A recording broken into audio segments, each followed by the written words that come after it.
Hey, how's going guys? J'espère que vous allez bien, toujours avec l'immigration américaine.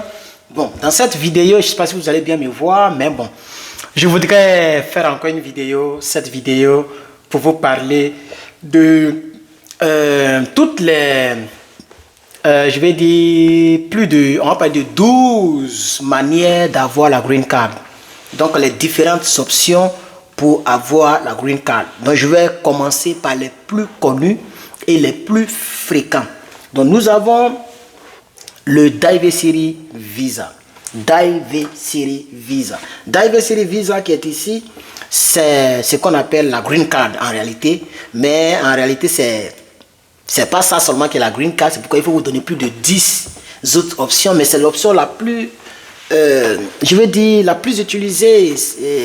Le Diversity Visa. Tout le monde connaît cela. Voilà, donc c'est un type de visa pour des personnes qui n'ont pas de représentation ici, c'est-à-dire qui n'ont pas de père ni de mère, ni qui n'ont pas la possibilité d'avoir un boulot ici, qui n'ont pas la possibilité donc de venir ici pour travailler via une compagnie ou bien via les autres options. Donc ça c'est pour simplement les personnes comme vous et moi qui n'avons jamais eu quelqu'un ici aux États-Unis mais qui sont là.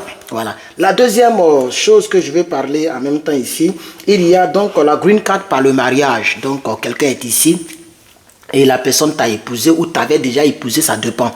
La personne peut t'épouser avant elle-même d'avoir le visa. C'est-à-dire moi je t'avais déjà épousé, tu étais déjà ma femme et moi seul mon truc a marché et j'ai la green card. Je peux t'épouser et toi aussi tu auras la green card. Voilà, on appelle ça marriage, based on marriage. Nous avons aussi troisième type de visa, visa pour les fiancés. Et c'est typiquement pour les personnes qui sont citoyennes américaines. Donc quand tu es citoyen américain, tu n'es pas obligé de faire venir quelqu'un pour que la personne... tu n'es pas obligé de faire venir quelqu'un ici aux États-Unis par le mariage. Tu n'es pas obligé de te marier, de marier la personne légalement pour que la personne ait la green card. Tu peux simplement... donc faire venir ta fiancée et lorsqu'elle arrive aux États-Unis, tu appliques pour ta fiancée et ta fiancée à la green card. Ou bien si tu veux, lorsque la personne vient, tu l'épouses et maintenant, ça veut dire que tu peux faire venir la personne auprès de toi et enclencher la procédure pour que la personne ait le visa sans être mariée, mais il faut que tu sois citoyen américain. Ce n'est pas valable pour moi, par exemple, qui suis résident permanent, c'est valable seulement pour les citoyens américains. Il y a aussi quatrième type de visa qu'on appelle Family Based Green Card. Ça veut dire que donc tu auras la green card basée sur ta famille. Soit ton père est ici, ta mère est ici. Tu vois un peu, non? Voilà. Si tu es citoyen, tu peux faire venir ton père, ta mère. Tu peux faire venir même, je pense que ta soeur ou bien ton propre enfant, etc., etc. Donc ça peut permettre à quelqu'un d'avoir la green card. C'est déjà très connu. Il y a d'autres qui ne sont pas trop connus. Il y a aussi Employment Based Green Card. Donc, c'est-à-dire un employeur. Il y a un employeur ici, ok, qui te sponsorise. Moi, j'ai une grande entreprise. Et puis, toi, tu es de l'autre côté et j'ai besoin de te sponsoriser. Je veux que toi, tu viennes travailler pour moi. Tu vois, donc tu appliques, moi, je deviens ton sponsor. Tu vois, mais je suis un employeur. Je ne suis pas ton père, je ne suis pas ton mari, je ne suis, voilà, pas ton frère, ni ta femme, etc., etc. Mais je suis un propriétaire d'entreprise et tu es très fort en informatique. Moi, je veux que toi, tu travailles pour moi. Je peux déposer les papiers, te sponsoriser et l'État américain va te donner la green card parce que je crée les emplois et j'ai besoin de toi qui est outside of United States. Tu es en dehors des États-Unis, j'ai besoin de toi. Tu peux donc venir par l'emploi, par le boulot. Ok? Donc, c'est un employeur qui te sponsorise, un chef d'entreprise qui te sponsorise, une entreprise qui te sponsorise et l'État américain te donne la green card pour que tu puisses travailler pour cette entreprise. Ça, c'est cinquième. On va barrer ça. Sixième, il y a ce qu'on appelle EB1. EB1, c'est un certain type de visa qui te permet d'avoir la green card lorsque tu vas travailler dans l'intérêt national des États-Unis d'Amérique. Par exemple, s'il y a les terroristes et que tu es un bon informaticien ou bien, je vais prendre un exemple qui va vous faire rire, tu as les visions du futur. Tu as une très grande vision développée. Les États-Unis ont besoin de toi. Ils peuvent te donner la green card pour que tu puisses venir travailler pour l'intérêt national. Ou bien, si tu es un agent très réputé dans le monde et que tu veux travailler pour, par exemple, la CIA ou bien pour la DEA ou bien pour l'FBI, etc., mais tu n'es pas résident permanent, les États-Unis te donnent la green card pour que tu viennes travailler parce que c'est dans l'intérêt national. L'intérêt national. Voilà. Je ne sais pas si vous comprenez un peu. Donc, pour toutes les personnes qui peuvent faire ça, vous appliquez pour EB1, EB2. OK? Il y a le EB5. Le EB5, c'est un certain type de visa pour on dit investors. Donc, parce que j'ai pris les notes même en anglais. Les notes même sont en anglais. C'est pourquoi, voilà. Donc, c'est pour les entrepreneurs, les investisseurs. C'est ça, non? Les entrepreneurs. Donc, tu veux investir. Je pense que le minimum actuellement, c'est 900 000 $. Presque 1 million de $. Si tu peux avoir presque 1 million de $, tu peux ouvrir une grande entreprise ici. Et puis, à partir de là, ça sera ton capital.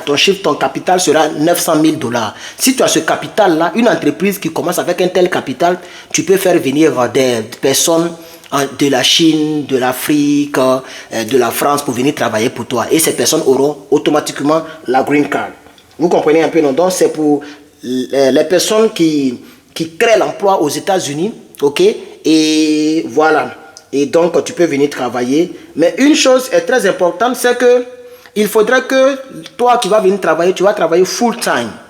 Full time, c'est pas part time pour faire autre chose. Tu dois travailler pour l'entrepreneur full time et tu seras payé comme celui qui a la green card. Puisque tu auras la green card, donc tu seras payé comme l'Américain, comme celui qui a la green card.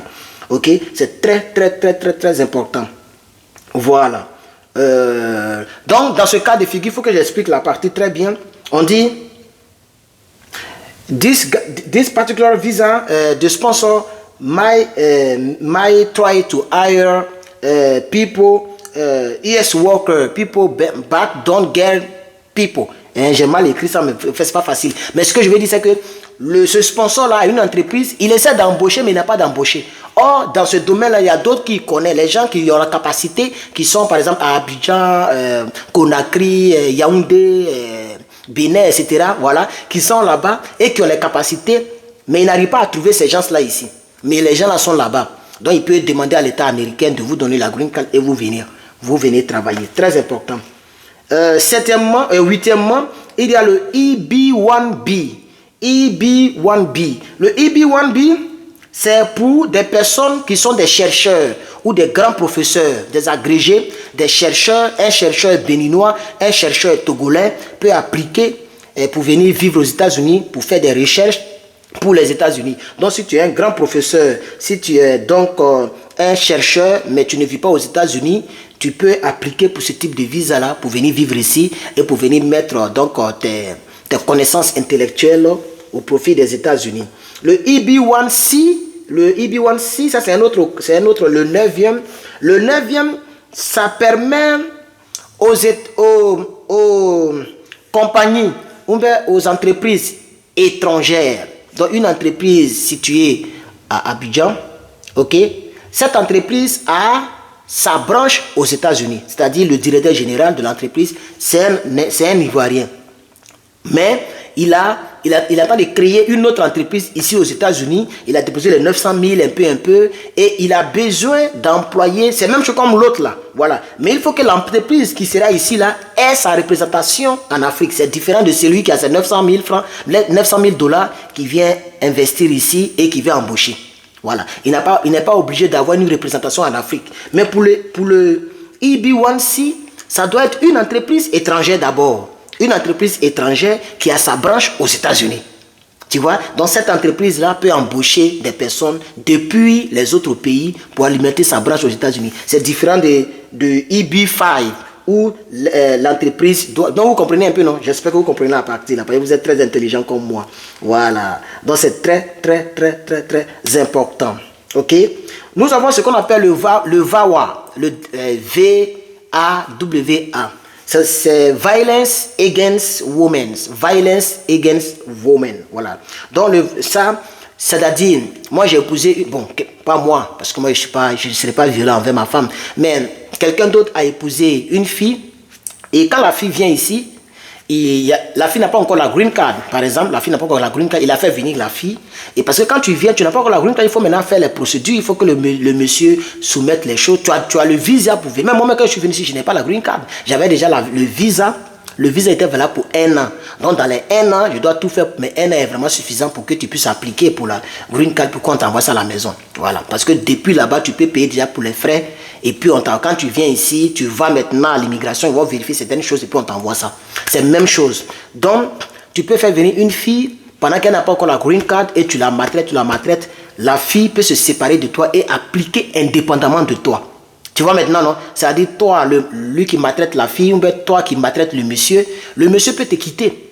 Mais il doit avoir les preuves que tu le maltraites. Et c'est valable, ils appellent ça VAWA, c'est spécialement basé sur les femmes, mais un homme aussi peut appliquer. Voilà. Mais c'est comme ça, le nom est resté VAWA. Vous pouvez faire vos recherches. Voilà. VAWA, Violence Against Women. Voilà. Donc, quelqu'un qui est abusé depuis les États-Unis mais qui n'a pas la green card, cette personne peut appliquer pour la green card sans passer par le mari ou par la femme. J'espère que tu comprends un peu.